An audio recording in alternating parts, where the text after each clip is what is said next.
اے اللہ، تھک رہا ہے دل میرا، اب اور کتنی آزمائش باقی ہے۔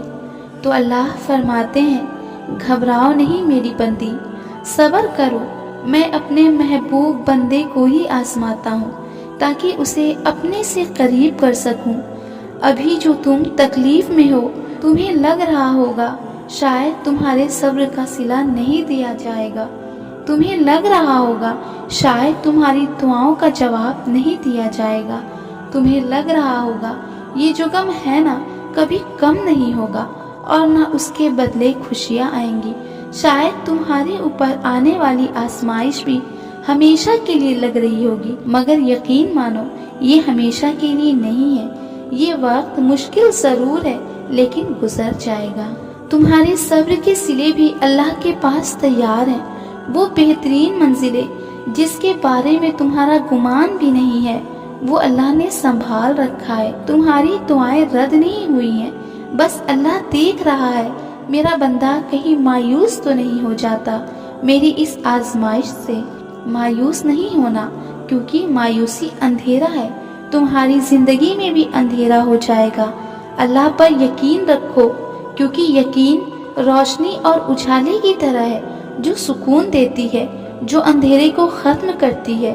تمہارا اللہ کسی بھی چیز سے بے خبر نہیں ہے، تم بس صبر اور یقین کو مت چھوڑنا، اللہ تمہارے لیے آسانیاں پیدا کر دے گا۔ صبر کبھی کبھی بہت مشکل ہو جاتا ہے، انسان واقعی بہادر بنتے بنتے بھی تھک جاتا ہے، کچھ آزمائشیں واقعی کمر توڑ کر رکھ دیتی ہیں، مگر تمہارا رب ہر مشکل سے بڑا ہے۔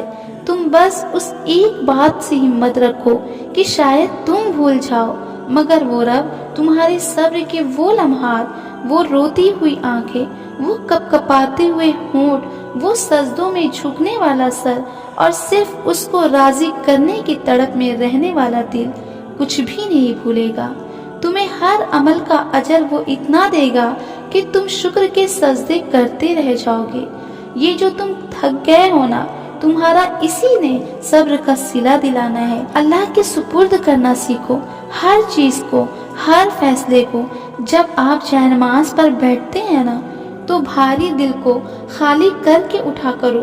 میں ہر چیز اللہ کو سونپ کر اٹھا کرتی ہوں، ابھی تک جو بھی ہوا اس کی رضا اور مرضی سے ہوا، اور جو بھی ہو رہا ہے اسی کی مرضی سے ہو رہا ہے، اور جو بھی ہوگا اس کی ہی رضا سے ہوگا۔ تو پھر آپ مستقبل کی فکر کیوں کرتے ہیں؟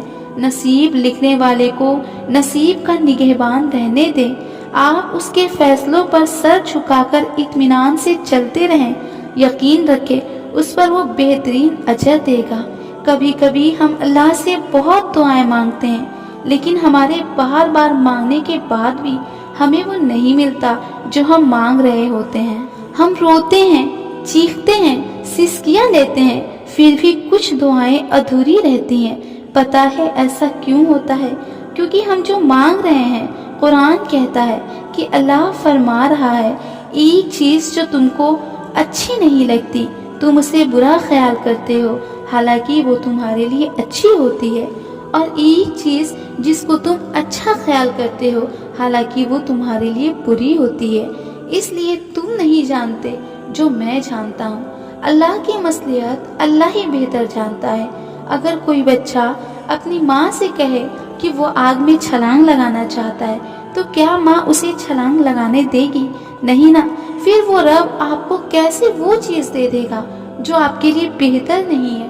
اس لیے اللہ پر یقین رکھے، جو دعائیں قبول نہیں ہوئی ہیں اللہ اس کو آخرت کے لیے سنبھال رکھا ہے۔